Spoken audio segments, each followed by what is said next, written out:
Diane Wells. Yes, Diane Noller, please.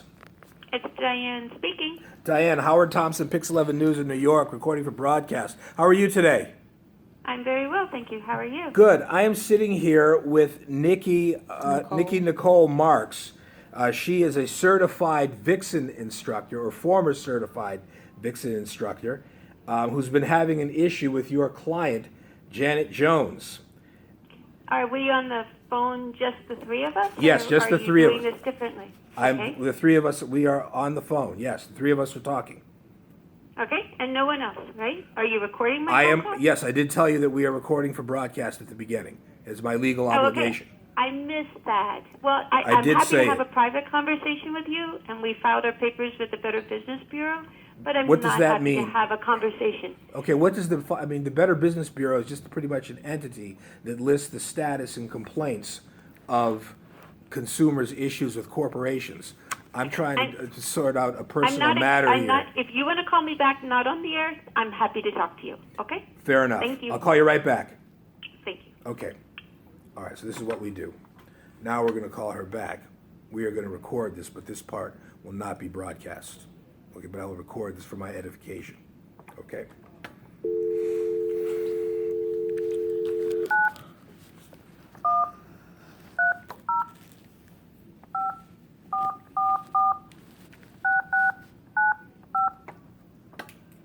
How do you hold a fraud class? I don't understand.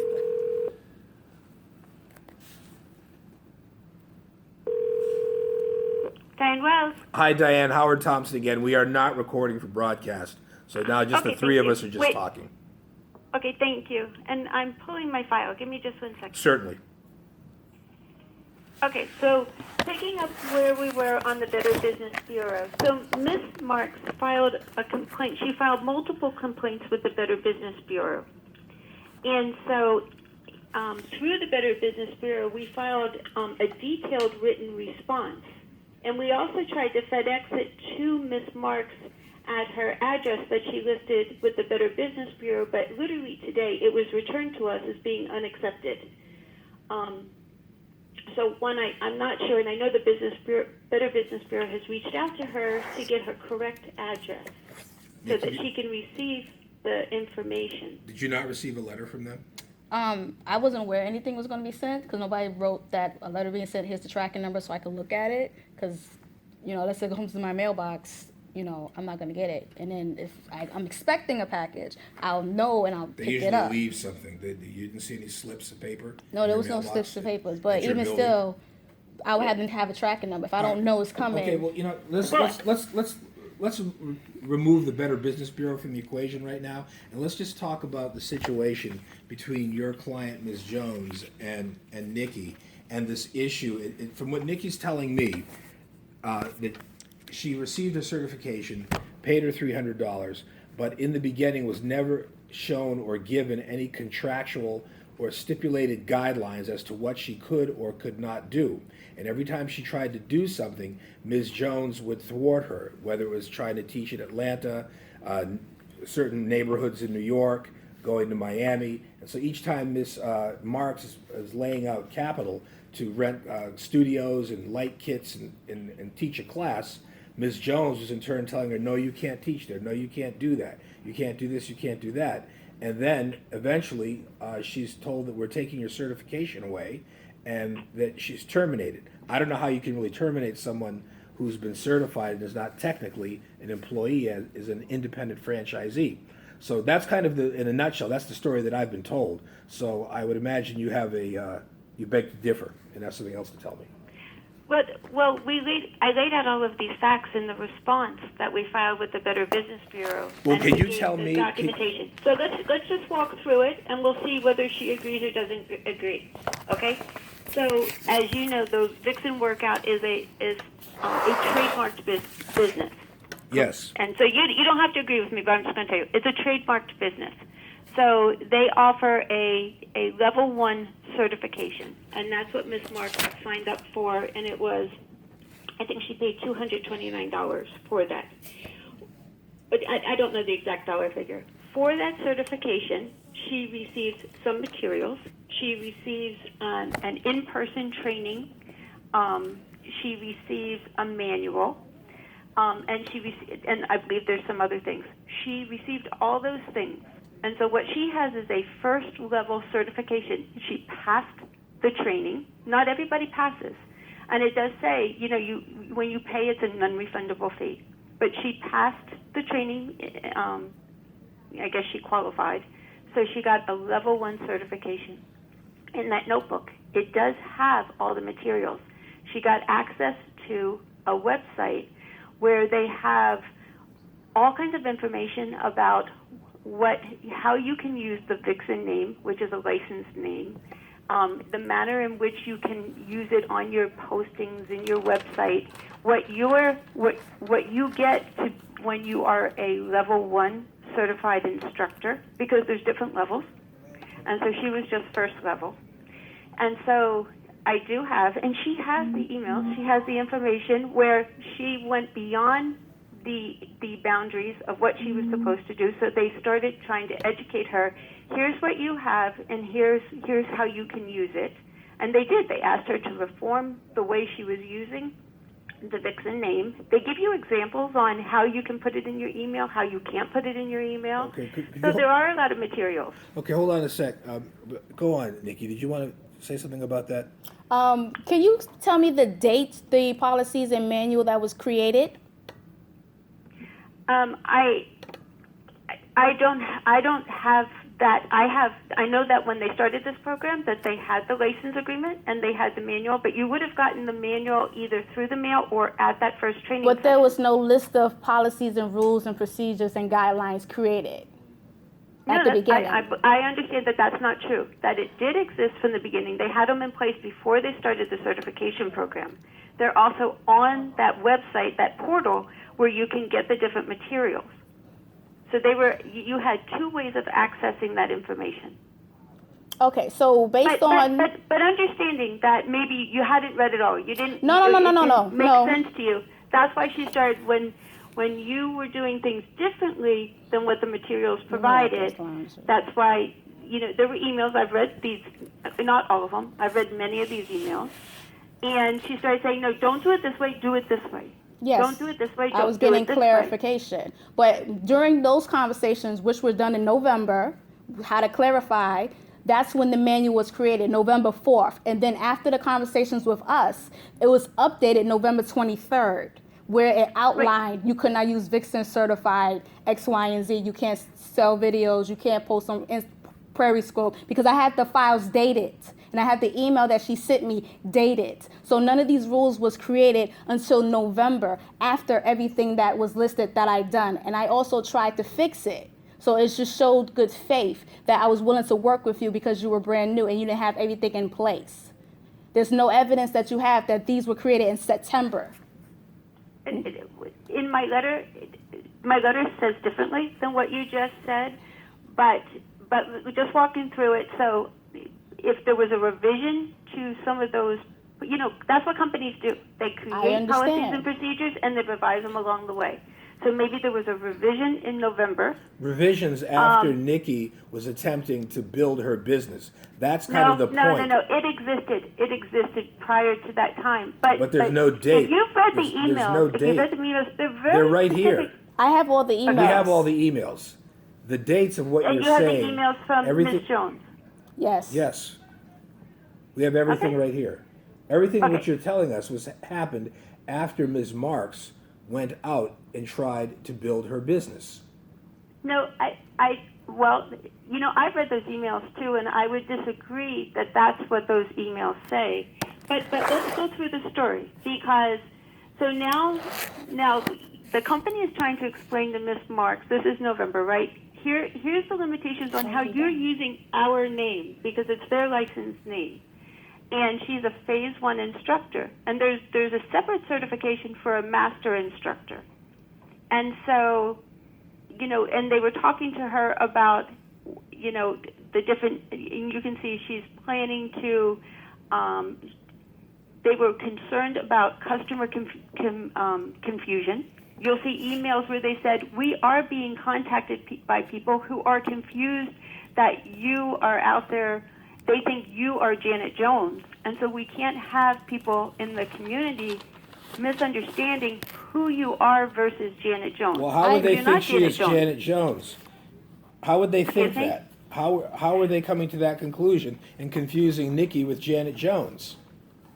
What was she doing? Because if you go back and you look at the communications, they're explaining to Ms. Marks that the way she's posting information, that she's creating confusion in the marketplace. So they're just telling her that this confusion has been created, and so they need to make sure that there is not confusion. I understand. That's part of what those emails are. I just wanted to share. I still have every single post from September, and every post that I post up there, I put I'm an independent certified Vixen instructor.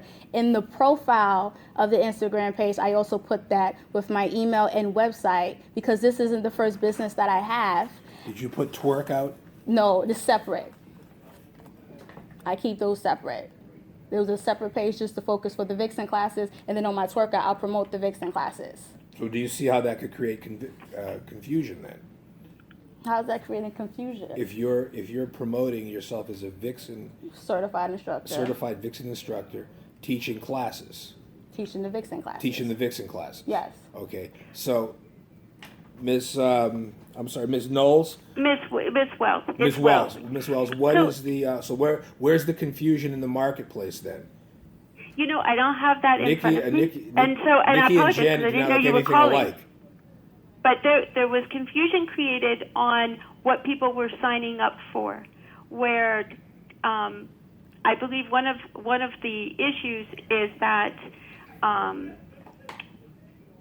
with a phase 1 certification, the limit of that is you can go out and you can teach a class, but you can't teach somebody how to be an instructor. So that was one of the confusions, because I believe Ms. Marks she thought of this idea where she was going to create a pre-class for certification for people who wanted to be certified. No, I didn't create no pre-class certification. I never posted anything that said pre-class certification.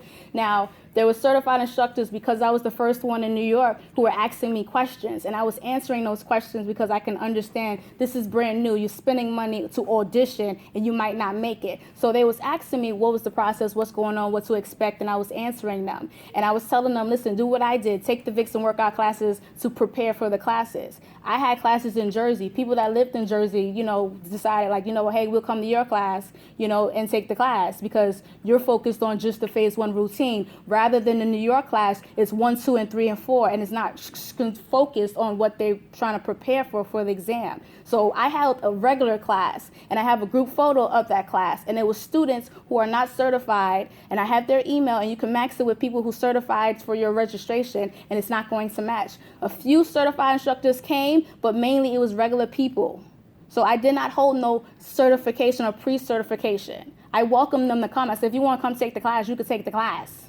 I charged them what everyone else charged. It wasn't no preparation class. I even have video of the class. We're just doing the routines, like a regular Vixen workout class. And never did I write anything is pre-certified or come prep with me. Hey, I'm doing a pre-training, it's $30. Now there was instructors who rented out a room and they in Pearl Studios, and they did the routines to prepare for the certifications on their own time. So that's not allowed, even if you say, let's get some few friends together, let's run out of space and just do it. Is that not allowed either? You telling people they can't prepare for the certification? No, and going back, I don't have the emails in front of me, but I know that was a type of situation that was specifically addressed in the emails. I know another issue that was raised was that the private videos of Vixen workout were uploaded to YouTube, and they understand that you uploaded them and you are controlling them, and they're still up on YouTube. What videos? I got a message about videos being up. That's part of the information that we had put, I believe we had put if you look into- at it, there's videos up there that I didn't have access to. So how would I be able to upload stuff if there's videos mixed in there that I don't have access to? And there's plenty. No, you had access to them. No. They were on the portal. No, there's more videos up there that wasn't on the portal. And 2, there's tons of videos on YouTube of Vixen workout. No, but that wasn't the point they made. So what was their point? One of the issues that we have is whether you have uploaded Vixen's private videos onto YouTube, and you control them because Vixen can't take them down because they didn't put them up. When were these videos uploaded? You know, I don't have the list. Was it before and or again, after the apologize. termination? Hold on. Well, I don't know that it would matter. They weren't your materials to upload into the internet. Nikki? There's videos up there that I don't have access to. So to assume I uploaded them, it's kind of like, I don't know. It just doesn't make sense because, again, there's videos up there that wasn't part of the phase one I mean, anybody access. anybody can upload anything off of someone's website nowadays and put it on YouTube, pretty much. No, we're talking about videos that are on the private portal. But there's videos that up is there. not open to the public. And Okay. and Nikki, maybe what you're saying is, and I can. That's something that's easy for me to do. I can get a list of what they are, and you can say I control them or I don't. You know, because we'd like to get those videos off of the internet because but we don't have the ability to do that. Mm-hmm. There were, you know, and again, I don't have a list in chronology. I wish I did because it would be easier for us to go through it then. I know that there's been other letters to you. There was a prior lawyer before me who sent you the license agreement and went through different things. But another issue was some of the postings, you know, and the question is whether you attacked the character of Vixen Workout while you still were an instructor. What did I write that I attacked the company while I was an instructor? Or even Janet Jones, you know, the uploads, and we really need a chronology to go through it on different postings about, you know, bosses and leaders and comments about Janet Jones and comments about, you know, I can't, you can't hold me to this word because I can't find the email right now. It's something to the effect of, I don't know, being bullied or something. Well, are you saying that Ms. Marks was defaming Ms. Jones and the Vixen brand on social media? Well, I'm saying that she's certainly criticizing them at the same time that she's an instructor using the Vixen Workout brand. And so, you know, and then, but again, we can do a chronology, pull all of these things together, and look at a list of what actually occurred during this time frame. I just don't have that in front of me right now. And so we could go through it, but this is where the relationship didn't work. I understand. So, yes, she was an instructor. She got her first certification, and she got exactly what she was promised on the website with that first certification. And it was not a refundable fee. And she had the training. She got the manual. And then she did teach classes, as I understand. And then she signed up for a second certification or a second training, and that was the time frame when you were terminated. And I understand that. And that fund, that amount that you paid was refunded to you. How much was that, and Ms. so what Wells? I believe it was $179 Okay. or $173. And that was refunded back at that time frame. So in terms of what she actually paid to Vixen was the initial fee and then that other fee. So you and Janet feel that even though you terminated me a day before I'm getting on the plane to Miami, that you couldn't at least compensate me for the travel expense to Miami on top of the studios I had reserved, which is online, that I had scheduled to teach Vixen Workout class after the certification that could not be refunded nor canceled. Well, let's go through, you know, the timing of it. You know, again, I have the Excel list. Hold on, Ms. Wells? Ms. Wells? Yes.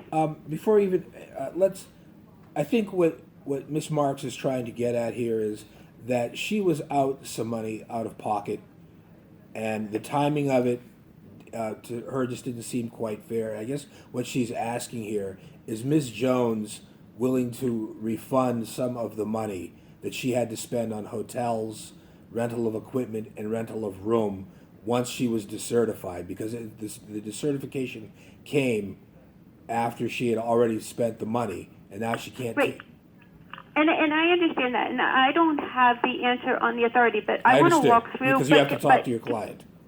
No, but I have talked to my client quite several times on this, but that's where I was going. Can we look at the list? Do you have a copy of the list of what you're claiming with you? And let me see if I can find it really quickly. I sent an email February 19th, the same day of the certification. I put 2,000 because I did the math of how much I spent, for those things. And I asked that I can at least get that back, and I was No, but looking. I want to February talk about the 19th. items on the list.